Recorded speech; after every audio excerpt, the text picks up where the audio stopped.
j'ai dû lui dire, mais en fait, tata, je suis désolée. Rayana, elle a pris une balle dans la tête. Quand bien même on est un délinquant, on ne mérite pas de mourir d'une balle juste parce que voilà, on a refusé d'obtempérer. Et c'est là que j'ai vécu la pire injustice vraiment de toute ma vie, comme si nous tirer dessus, ça suffisait pas. Bonjour Sam. Alors aujourd'hui, si je suis là, c'est pour parler de mon histoire, de ce qui m'est arrivé. Et en fait, du coup, j'ai perdu une amie à moi qui est décédée donc du coup d'une balle dans la tête par des policiers. Et tout ça, ça s'est passé devant moi, enfin du moins dans la même voiture que moi. Du coup, je suis là pour raconter mon histoire et comment ça se passe depuis que ça s'est passé.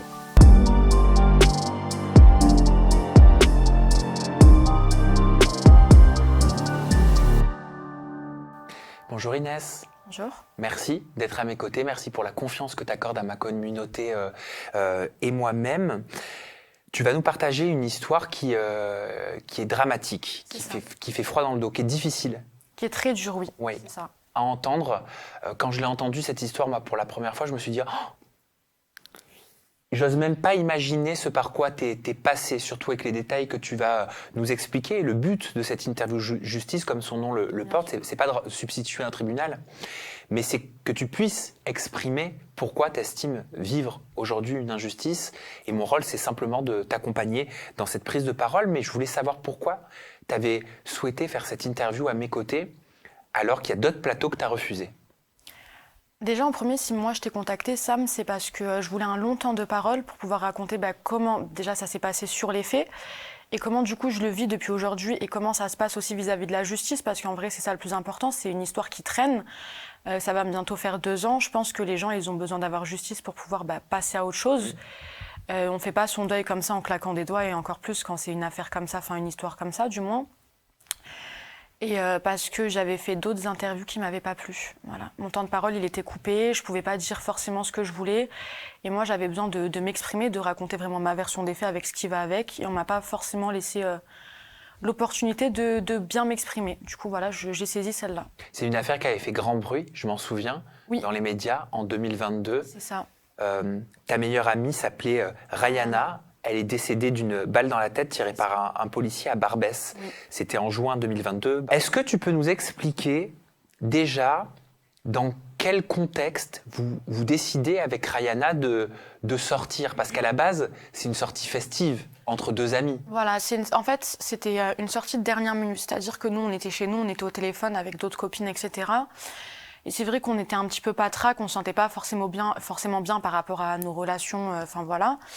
Nos mecs, entre guillemets. C'est vrai qu'on s'est dit, on va sortir, se changer un petit peu les idées. De base, ça partait d'une très bonne intention. Donc, je lui ai proposé d'aller se changer les idées. Donc, on est parti sur Pigalle.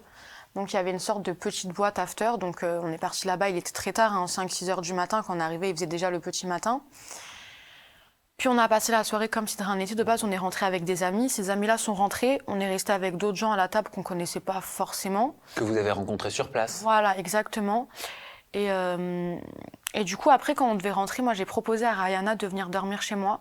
Parce que, en fait, la vraie histoire, c'est que moi, j'avais que 30 € pour rentrer pour prendre un Uber. Et le métro, on n'était vraiment pas dans un état à prendre le métro. Enfin, moi, surtout, j'avais peur qu'elle rentre en métro toute seule. Donc, je lui ai dit, dors chez moi, je nous prends un Uber pour nous deux. Je ne peux pas payer de Uber. Elle m'a dit, non, demain, je dois passer du temps avec ma famille. Elle devait garder sa nièce, enfin, voilà. Du coup, elle voulait absolument rentrer chez elle. Donc, ce qui s'est passé, c'est que on leur a demandé de nous redéposer si ça les dérangeait pas. C'est-à-dire, vous aviez sympathisé avec cette table. Voilà, très bien, voilà. Qui était constituée de 2 garçons, c'est ça? C'est ça, voilà, de 2 garçons. Il y avait 2 garçons plus moi et Rayana. Enfin, du coup, Rayana et moi. Et quand on leur a demandé de nous déposer, ils ont été très cordiaux, ils étaient d'accord.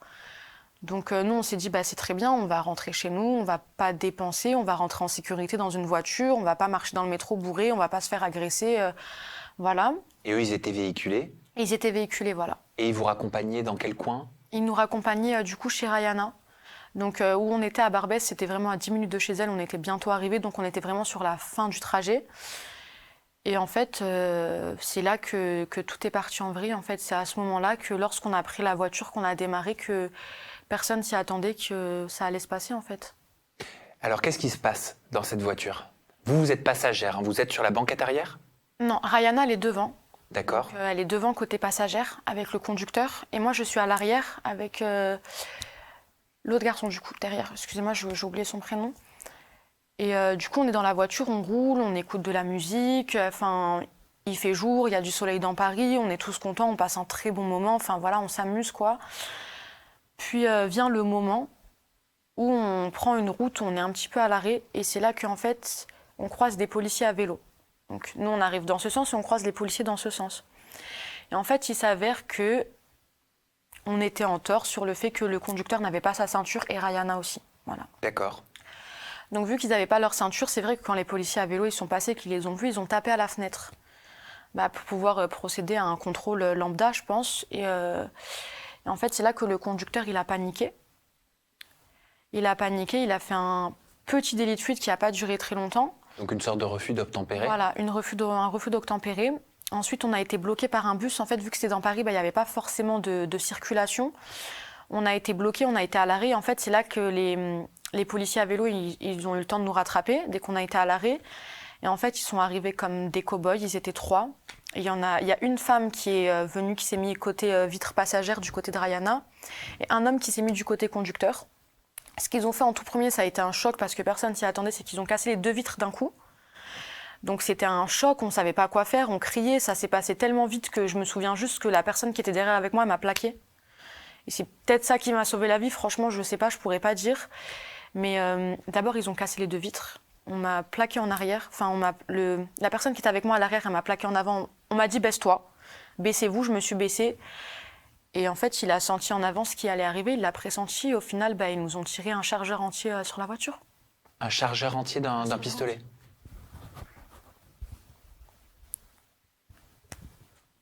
10 balles. C'est énorme.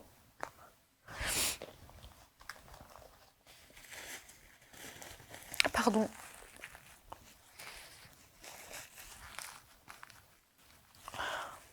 Oui, un chargeur entier.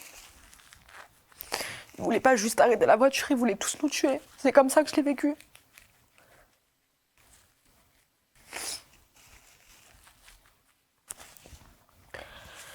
Donc ils nous ont tiré un chargeur entier. Donc le conducteur pris de panique qui venait de se prendre une balle du coup dans le thorax. Ce que je savais pas moi à ce moment-là, c'est que Rayana elle avait aussi pris une balle dans la tête. Ta meilleure amie. Là, tu le sais pas à ce moment-là. Non, à ce moment-là, je le sais pas, je me rends pas compte. En fait, à ce moment-là, je me rends même pas compte qu'on nous tire dessus. T'entends les balles, tu ressens le chaos. En fait, la scène, je la comprends, je ressens le chaos, mais sans la comprendre. C'est-à-dire que je vais y venir après, mais bref, pour continuer. En gros, du coup, après qu'on soit fait tirer dessus, on repart sur un deuxième refus d'obtempérer. Celui-là qui était beaucoup plus grave dans le sens où on prend une route à contresens. Enfin. Je me permets quelques questions pour comprendre, ok ? Oui. Au moment où ces policiers à vélo cassent les vitres avant de la voiture, est-ce que vous êtes à l'arrêt ? Oui, on est à l'arrêt. Quand ils cassent les vitres, on est à l'arrêt, on est bien à l'arrêt. Vous êtes à l'arrêt ? Oui. Au moment où ce policier, c'est un policier qui tire ? Je sais pas. Je pourrais pas te dire à l'heure d'aujourd'hui, je sais pas. Au moment où les policiers ou un des policiers tire, ouvre le feu sur vous, vous êtes à l'arrêt ? Oui, on est à l'arrêt. Pourquoi vous tirez dessus si vous êtes à l'arrêt ? Je sais pas. Pourquoi tirer un chargeur entier alors que vous étiez des 2 côtés des vitres avant ? Pourquoi ne pas tirer dans les pneus, enfin faire une tentative ? Tirer dans les pneus, on n'oublie pas qu'on est en plein milieu de Paris, on était un samedi ou un dimanche, il devait être 10h, 11h du matin, on ne pouvait pas aller bien loin, c'était bouché, il y avait de la circulation et surtout qu'à Paris, il y a beaucoup d'équipes de police, il y a beaucoup de collègues. Ils auraient pu envoyer une deuxième, une troisième voiture pour nous rattraper plus tard. Il y a des caméras, on retrouve forcément les gens via leur visage ou via la plaque d'immatriculation. Donc, pourquoi prendre ce risque au final alors qu'ils étaient juste devant les vitres ? Est-ce que tu estimes que vous étiez pour eux à ce moment-là une menace ? Non. Je pense pas qu'on était une menace. Je pense que le conducteur leur a fait peur, peut-être dans sa démarche de pas obtempérer ou je sais pas, mais on n'était pas une menace. Enfin, dans la voiture, il y avait quoi ? Il y avait 2 jeunes filles. On avait à cette époque-là, avec Rayana, on avait quoi ? On avait 21 ans, on allait sur nos 22 ans. Ça veut dire non, on n'était pas un danger. On était 2 filles dans une voiture avec juste quelqu'un qui a eu peur parce qu'il avait un petit peu bu d'alcool. Voilà. Alors, faut rappeler, et je pense que c'est un détail quand même qu'il faut pas mettre de côté, c'est que vous ne conduisiez pas. Non. Premièrement. Non. Et deuxièmement, vous avez rencontré ces personnes ce soir-là.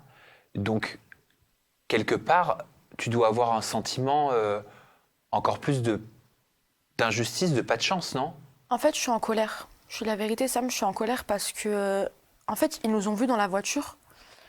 En fait, ce qui me fait mal au cœur, c'est qu'ils n'ont pas pensé à nous. Ils n'ont pas essayé de nous aider dans cette situation, dans le sens où, en fait, ils ont vu que Rayana, elle était devant. Qui vous dit qu'on n'est pas séquestré dans la voiture? Qui vous dit que nous, on voulait coopérer? Moi, j'ai jamais voulu faire un refus d'obtempérer de ma vie. De toute façon, je conduis pas et ça m'est jamais arrivé de refuser un contrôle. Mais le véhicule n'était pas sous votre contrôle. Voilà. Donc, nous, on n'a rien à voir dans cette histoire. On n'a rien fait. On est juste pris au piège dans une voiture. Et s'ils avaient vraiment bien fait leur travail, ils auraient vu qu'il y a des filles. Ils se seraient dit, bah, peut-être qu'elles, elles ont rien à voir dans tout ça. Ils auraient pas. Ils ont quand même tiré 10 balles sans viser. Comme ils ont dit, c'était des tirs. Ils ont dit, c'était des tirs réflexes. Donc pour eux, des tirs réflexes, c'est des tirs où tu regardes pas et tu vises à l'aveuglette. Parce qu'on va en parler après, hein. Ils ont fait une garde à vue, oui. C'est ça, de 3 jours. Oui. Ça, ce sera pour tout à l'heure. Mais je te propose de continuer ton histoire, Okay. Là où t'en étais. Tu m'expliquais, donc, il tire un chargeur entier, c'est ça? Voilà. Et là, le conducteur... Il repart. Voilà, il repart. Donc du coup, le conducteur repart. Donc c'est là qu'on prend une route à sens interdit. J'ai très très peur. Je pleurais, je criais. Donc du coup, Rayana était déjà inconsciente, mais ça, je le voyais pas. Jusqu'à ce qu'on ait un choc avec une camionnette blanche. Et en fait, à ce moment-là, on a eu un choc. Et le conducteur, il est parti en courant. Donc avec une balle, il est parti en courant. Il a abandonné la voiture parce qu'en fait, nous, il faut savoir que quand il a fait son refus d'obtempérer, on lui disait, mais laisse la voiture. Si tu ne veux pas coopérer, mets un coup de frein à main, lâche la voiture et cours. Tente ta chance, mais nous, on ne veut pas être mêlés à tout ça, en fait. Donc, du coup, dès qu'on a eu le choc avec la camionnette blanche, il s'est arrêté. Enfin, il est sorti de la voiture, il a couru. Et en fait, c'est là que les policiers nous ont rattrapés par derrière. Et c'est là que j'ai vécu la pire injustice, vraiment, de toute ma vie. Comme si nous tirer dessus, ça suffisait pas. Ils m'ont sorti de la voiture menottée, avec la personne de derrière, comme si c'était moi la criminelle. Ils m'ont mis, c'était une sorte de petite place. Ils m'ont jeté dans un coin menotté, avec Ibrahima qui était à l'arrière avec moi. Ils nous ont laissé voir toute la scène de l'extérieur, pendant plusieurs heures, puisque ça a duré très longtemps. On avait le droit de voir toute la scène. Ils ont sorti Rayana devant nous, ils ont même pas pris la peine. Quand ils ont sorti son corps de la voiture... Elle était déjà morte? Elle était... Je ne savais pas comment expliquer, elle était en arrêt cardiaque, ils lui ont fait le massage cardiaque. Mais quand ils ont appelé les pompiers, ils n'ont même pas pris la peine de la sortir à 100% de la voiture. On le voit sur la vidéo que j'ai vue chez l'avocate. Ils ont sorti que le haut de son corps en laissant ses pieds qui traînaient à moitié dans la voiture. Ils n'ont même pas pris la peine de bien la sortir sur le goudron. Et pendant tout ce temps-là, nous, on était sur le côté menotté, on pouvait rien faire. On voyait toute la scène de loin et je pouvais rien faire. Et je criais comme une hystérique. Je criais comme une folle dans Paris. Et c'est à ce moment-là que tout a commencé, qu'ils ont commencé à vouloir fouiller toute la voiture. Ils nous criaient dessus, qu'est-ce qu'il y a dans la voiture? Est-ce que vous avez de la drogue, des armes? Mais en fait, non, on n'a rien du tout, on sort de soirée, on n'a pas bu un peu d'alcool, on n'a pas consommé de stupéfiants, ni quoi aux caisses. En fait, je pense qu'à ce moment-là, ils se sont rendus compte qu'ils avaient fait une erreur. Et ils cherchaient de quoi pouvoir justifier leur erreur, sauf qu'il n'y avait pas de quoi justifier. Et... Donc cette scène-là, elle a duré plusieurs heures. Je pense qu'on est resté au moins 3 heures. Et en plus, il faisait chaud. On était en plein soleil sur Paris, même pas un verre d'eau. On était vraiment genre contre un mur dans un coin, à voir toute la scène, sans qu'on vienne me voir pour me dire « Est-ce que ça va ?» Pas un seul policier. Ils étaient beaucoup, au moins une dizaine, une vingtaine. Personne n'est venu me voir en me disant « Est-ce que ça va? Est-ce que tu vas bien ?» Vous venez de me tirer dessus. On me demande même pas si ça va. Et moi, j'étais là à attendre, à crier, à me dire qu'est-ce qui se passe. Est-ce que Rayana, elle va bien? Tu réalises qu'elle s'est pris une balle dans la tête? En fait, j'ai réalisé quand la voiture, elle a été à l'arrêt avant que la police nous rattrape, quand on a fait l'accident avec le choc avec la camionnette blanche. Ce qui s'est passé, c'est qu'en fait, je pensais que Rayana était tombée dans les pommes, puisqu'elle avait eu peur du choc. Il faut savoir qu'elle a toujours été un petit peu plus fragile que moi. Ça veut dire que je me suis dit que peut-être le fait qu'il casse la vitre à côté d'elle, ça lui a fait peur. Peut-être qu'elle s'est évanouie, ça peut arriver. Et en fait, moi, j'étais à l'arrière, elle était juste devant moi comme ça. Et en fait, je l'appelais, je lui criais, je disais « Rayana, réveille-toi !» Elle se réveillait pas, son corps, il était en avant. Et en fait, dès que j'ai pris son corps, je l'ai retiré sur le siège. C'est là que, en fait, de côté, j'ai vu toute sa nuque. Elle était pleine de sang. Et à ce moment-là, je sais pas pourquoi j'ai compris qu'en fait on s'était fait tirer dessus et qu'elle avait pris une balle dans la tête parce que quand les policiers m'ont sorti de la voiture, je faisais que de crier comme une hystérique, vous lui avez tiré dessus, vous avez tiré sur Ayana. Ça veut dire à ce moment-là, je me rendais compte, mais sans me rendre compte. Et après, ce qui s'est passé, c'est que donc ils l'ont mis par terre, ils lui ont fait le massage cardiaque, ils ont essayé de la réanimer, ils ont fouillé la voiture plusieurs fois. En entier, le coffre, tout ce qu'ils pouvaient fouiller, ils ont essayé de le fouiller, ils ont pris nos papiers d'identité, etc. Et en fait, c'est là qu'est venu... il y a quelque chose pour moi qui s'est passé de très très grave ce jour-là, mais j'en ai pas forcément parlé, c'est qu'en fait, il y a l'OPJ de la police qui est venu sur place et qui m'a regardé droit dans les yeux. Et en fait, moi, je voulais aller à l'hôpital, je voulais voir un médecin, je voulais rester avec ma copine parce qu'elle vient de prendre une balle dans la tête. Je pars du principe qu'une audition, on peut la faire et la refaire, il n'y a pas forcément de date précise pour une audition, on n'est pas obligé de la faire le jour J. Et en fait, l'OPJ, elle est venue, elle m'a regardé droit dans les yeux, Sam, et elle m'a dit, écoute-moi bien, si là, tu veux pas venir faire ton audition, en fait, eux, ils voulaient que ça aille le plus vite possible. Parce que vu qu'ils ont fait, entre guillemets, une faute, il fallait qu'ils aient tout le plus rapidement possible. Et ça se voyait qu'ils étaient stressés. Et elle m'a regardé, c'était une femme en plus. Hein. Venant d'une femme, ça m'a tellement fait mal au cœur. Elle m'a regardé droit dans les yeux, elle m'a dit, écoute, là, si tu veux pas venir faire la déposition au commissariat, je te mets en garde à vue et je te force à faire une déposition. Sauf que moi, je voulais pas aller en garde à vue parce que fallait que je rejoigne Rayana à l'hôpital après. Ça veut dire que j'ai été forcée à aller au commissariat en état de choc alors que je voulais pas. J'ai dû faire une déposition. Quand j'ai fait ma déposition, concrètement, je leur ai dit ce qu'ils voulaient entendre parce que plus vite ça aurait été fini, plus vite j'aurais pu partir à l'hôpital. Tu leur as dit quoi? Je leur ai dit que... je sais même plus, dans le stress, je leur ai dit des trucs tellement bêtes. Oui, moi j'ai pas de problème avec la police, mais des trucs de personnes apeurées. Je dis oui, mais moi j'ai pas de problème avec la police. C'est le conducteur, il a fait un refus d'obtempérer. Enfin, je suis un petit peu allée dans leur sens pour sortir le plus vite possible. En plus, il faut savoir que j'étais en talons, jupe, enfin, talons aiguilles, jupe et tout. Et après, j'ai pu sortir du commissariat après ça. Mais en mauvais état, je suis sortie du commissariat, j'étais en mauvais état. Je suis sortie du commissariat avec Ibrahima, la personne qui était derrière avec moi. Il a été gentil, il m'a accompagnée jusqu'à l'hôpital pour voir Ayana. On a pris un Uber, parce que moi j'avais plus d'espèces sur moi. On a pris un Uber pour aller jusqu'à l'hôpital. Et en fait, à l'hôpital, j'arrivais pas à trouver Ayana. Parce qu'en fait, quand ils sont venus la prendre sur le goudron, nous, on a juste donné son prénom et pas son nom de famille, parce qu'il n'y avait pas forcément le temps. Du coup, à l'hôpital, on la trouvait pas. Ce qui a fait que, en fait, j'ai dû appeler la mère de Rayana. Sa mère, elle savait même pas qu'elle était sortie avec moi. Elle pensait juste qu'elle était sortie. J'ai appelé sa mère. Et de vive voix, j'ai dû lui dire, Tata, je suis désolée. Je suis à l'hôpital avec Rayana. Elle m'a dit, mais qu'est-ce qu'elle a? Elle voulait que je lui dise au téléphone, mais moi, ça n'arrivait pas à sortir. J'ai dû lui dire, mais en fait, Tata, je suis désolée. Rayana, elle a pris une balle dans la tête. Elle a dit, j'arrive tout de suite. Et après, elle est venue à l'hôpital. Oh là là, je vais avoir du noir partout. C'est pas grave. C'est pas grave. C'est un rire nerveux, pardon. Et après, quand on est... Bon, du coup, elle est arrivée à l'hôpital, je suis venue avec elle aussi, on a pu voir Rayana. Et on a attendu ce que les médecins disent, etc. Et en fait, les médecins, ils sont venus nous voir. Et c'est là que je me suis effondrée. Parce qu'en fait, quand ils l'ont mis en réanimation, moi, je pensais que c'était quelque chose de positif. Ça veut dire qu'elle allait se réveiller parce qu'ils l'avaient sauvée, en fait. Parce que moi, je connais pas tout ce qui est hôpitaux, etc., les termes médicaux. Et en fait, le médecin, il est venu me voir et il m'a dit, on peut rien faire. La balle, elle est restée dans sa tête et il y a eu tellement de... En fait, la balle, elle s'est dégradée en petits morceaux. Oui. Ça veut dire qu'elle en avait partout. On lui a demandé si elle souffrait, parce que des fois, dans le coma, tu souffres pas. Ils nous ont dit, elle souffre. Oh non. Ils nous ont dit, elle souffre. Faut qu'on la débranche, elle peut pas rester comme ça, on peut rien faire. Et nous, on était tous là dans une salle d'attente, on comprenait pas ce qui se passait. On pensait que, je sais pas, ils allaient la sauver par un miracle, que la médecine, ça allait marcher et tout, mais c'était pas possible. Et du coup, je suis rentrée chez moi en transport ce jour-là, j'avais plus de batterie, quand je suis sortie de l'hôpital. Je suis rentrée chez moi dans le métro, je faisais que de pleurer, tout le monde me regardait de travers, j'étais comme une folle avec mes talons et ma jupe, en train de pleurer, mais comme là, tout de suite, je voyais rien. Et quand je suis rentrée chez moi, j'ai pas trop pensé à tout ça, j'ai réussi à dormir le premier soir. Et le lendemain matin, en fait, je me suis réveillée avec des journalistes qui venaient m'harceler chez moi, qui toquaient chez moi. Alors que moi, j'étais totalement dans le mal.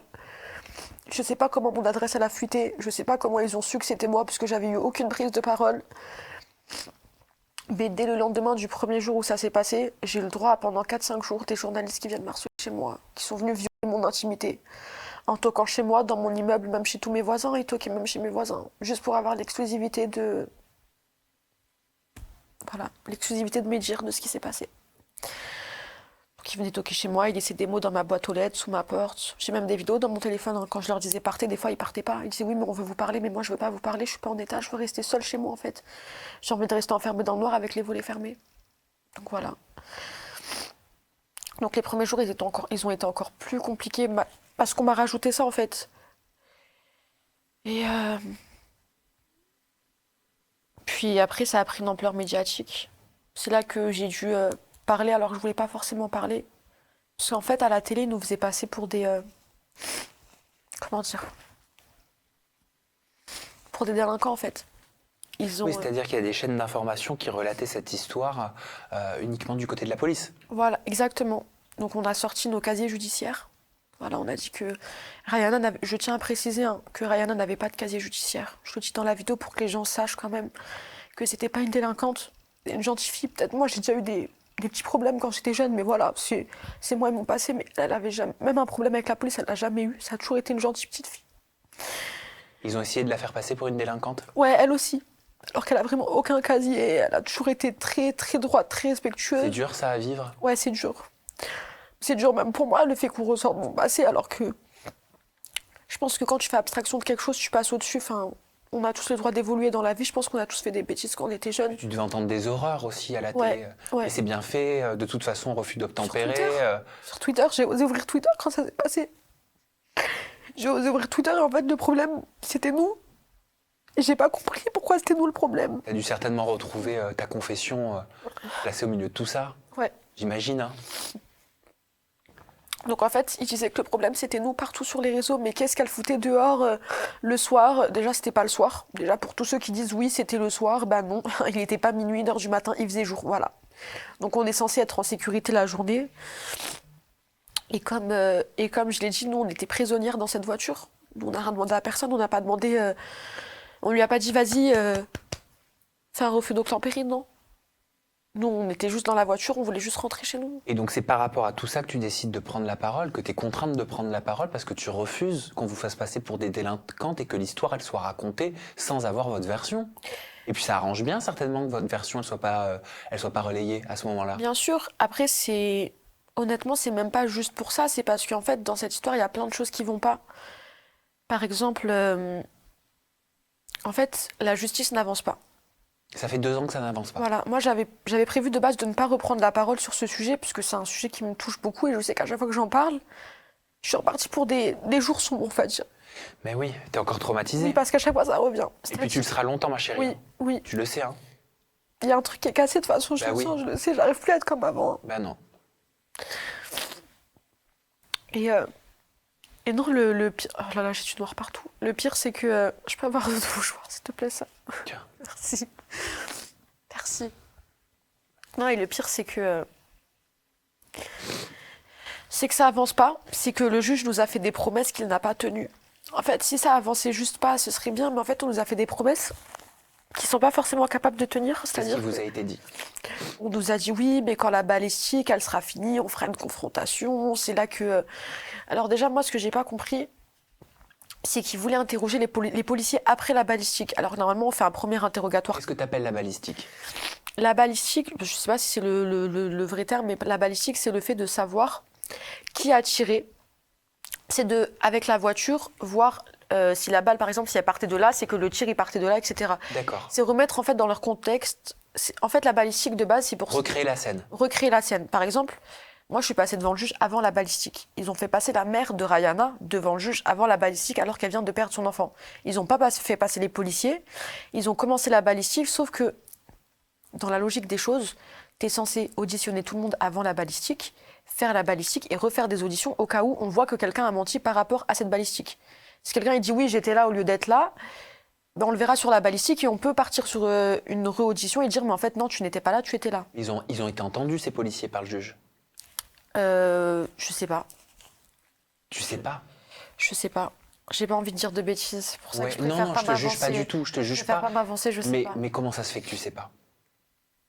Parce que j'en parle beaucoup avec mon avocate et que des fois j'ai des informations qui me sortent un peu de la tête, ouais. D'accord. Toi, t'es pas allé à l'audience? Si? Il n'y avait pas d'audience, moi j'ai juste été auditionnée une seule fois pour raconter ce qui s'était passé par le juge d'instruction. C'est incroyable cette histoire. Mais il n'y a pas eu ni de confrontation, ni de suite, ni de ça fait 2 ans que, en fait en 2 ans je suis passée une fois devant le juge et depuis plus rien. Ces policiers, qu'est-ce qu'ils sont devenus? Je sais pas du tout, je sais qu'ils ont repris le travail dès que ça s'est passé. Donc je pars du principe que t'as quand même tiré sur quelqu'un, que ce soit un des 3, que tu peux pas travailler directement parce que t'as quand même un traumatisme, que tu sois de mon côté ou de leur côté, il y a quand même une personne qui est décédée. Je pense que ça touche, que tu sois le tireur ou la personne qui reçoit, on va dire. Donc je sais pas, ils ont retravaillé directement après. Puis il y a un policier qui a été mis en examen, de ce que mon avocate m'a dit, mais pas en prison, enfin mis en examen dehors, en pouvant travailler, en pouvant faire tout ce qu'il veut. Donc voilà. Inès, je vais te demander quelque chose de difficile. Admettons que ce policier Oui, qui a tiré oui. te regarde, là maintenant, regarde cet échange qu'on a tous les deux. Qu'est-ce que tu aimerais dire? Qu'est-ce que tu aimerais lui dire? Qu'est-ce que tu aimerais faire passer comme message? À lui personnellement, Mhm. que je pardonne pas. Il y a des gens qui te diront Sam, oui, je pardonne, même si tu as. Moi, je pardonne pas. Je peux pas, j'arrive pas. Je peux pas me dire que. Non, j'arrive pas. Je pardonne pas et j'arrive pas à passer à autre chose. Et depuis, je fais des cauchemars toutes les nuits et j'aimerais bien qu'ils vivent la même chose. Faut juste se mettre à ma place. Moi, je me mets à sa place. Je me suis dit, mais peut-être qu'il a eu peur, qu'il a paniqué. J'ai essayé de me mettre à. Mais j'arrive pas. Pour moi, je comprends pas pourquoi avoir tiré alors que. Ils étaient à chacun à 10 centimètres de la voiture. Pourquoi avoir tiré? À bout portant, de face comme ça, des tirs... ils ont appelé ça comment? Des tirs... tirs aléatoires. Je sais plus quel mot j'ai employé tout à l'heure, j'ai oublié, pardon. Mais non. Je suis en colère et Des je tirs ne veux de pas réflexe. pardonner. Voilà, des tirs de réflexe, c'est ça, tirs réflexes. Donc je comprends pas pourquoi des tirs réflexes. Mais moi, je comprends pas pourquoi 2 ans après, en fait, ça n'avance pas. Je sais comprends pas pourquoi 2 ans après... Parce que tu veux que je te dise la vérité? Oui. Ça avance pas. Pourquoi? Parce que c'est une histoire avec des policiers, tout simplement. Pour moi, je te dis la vérité. Pour moi, ce serait une histoire.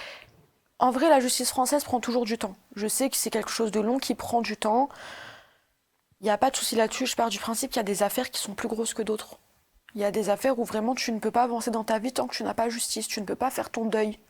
Oui, mais les policiers sont des êtres humains. Oui, Et l'être humain est un homme de faute, Oui. par définition. L'être humain est un homme qui se trompe. L'être humain n'est pas une machine parfaite. Donc, c'est parce qu'ils sont policiers que ça n'avance pas, je pense. uniquement. Je pense. Je pense. Parce que moi, je dis la vérité. Hein, si dès le début, je pars du principe que si c'était passé la même scène, mais qu'il y aurait une prise de parole des policiers qui auraient dit bah oui, on s'excuse, on est désolé, on assume qu'on a fait une erreur, on serait passé à autre chose. On peut tous pardonner, voilà, assumer ses torts. Mais en fait, ils assumeront jamais ce qu'ils ont fait. Parce qu'en fait, pour eux, assumer, c'est le fait d'être coupable. Ça veut dire que s'ils auraient fait une prise de parole pour dire oui, mais on est désolé pour ce qu'on a fait, c'est comme s'ils s'auto... C'est comme s'ils se mettaient un peu une aiguille dans le pied. Donc on n'aura jamais d'excuses très concrètes de la part du policier. Parce que j'aurais bien aimé avoir une excuse, mais c'est pas possible et on l'aura jamais. Et cette famille et cette maman qui a perdu son enfant, t'es encore en contact avec elle? Avec sa famille, ouais, un petit peu. Pas trop avec sa mère parce que... je sais que je lui fais beaucoup penser à Rayana parce que je suis la dernière personne qui l'a vue. Et c'est vrai qu'à chaque fois qu'elle me parle, ça lui fait mal au cœur. Donc on évite un petit peu. Parce que même moi, quand je la vois, ça me fait mal au cœur, ça me rappelle Rayana, du coup, on évite. C'est mieux comme ça. Voilà, Et t'as laissé un grand vide, Rayana? bien sûr. Pas qu'auprès de moi, auprès de plein de personnes. Hein. Faut savoir que quand on l'a débranchée à l'hôpital, on devait être une centaine à être venus. Peut-être pas une centaine, mais au moins une bonne cinquantaine. C'était pas une fille seule, c'était une fille entourée, tout le monde l'aimait bien. Ça a choqué tout le monde. Ça a choqué tout le monde.